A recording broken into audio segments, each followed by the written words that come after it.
Short টার্মে তো আমাদের যেহেতু জিডিপি ট্যাক্স জিডিপি ষোলো, আমার তো কোনো অপশন নাই, তাহলে বড় করতে হচ্ছে ঘুরে ফিরে ওখান থেকে।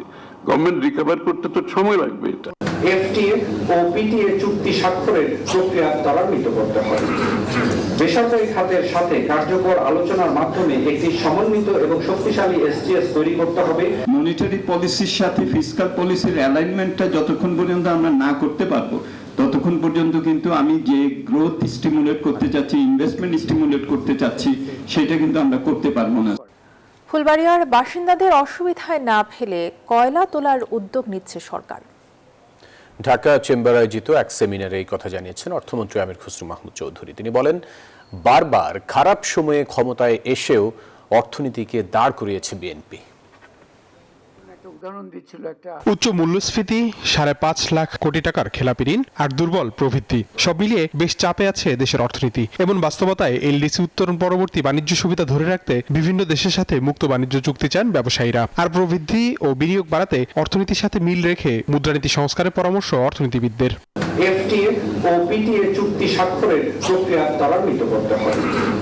বেসরকারি খাতের সাথে কার্যকর আলোচনার মাধ্যমে একটি সমন্বিত এবং শক্তিশালী এসটিএস তৈরি করতে হবে।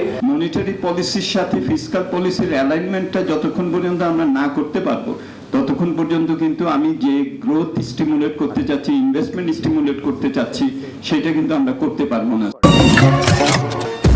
নৌকামান মশা দিবসে এক্সট্রিম সমাধান। এ সময় অর্থমন্ত্রী বলেন, বরাবরই খারাপ সময়ে দায়িত্ব নিয়েছে বিএনপি। সংকট উত্তরণে কিছুটা সময় লাগলেও সর্বোচ্চ চেষ্টা করছে সরকার।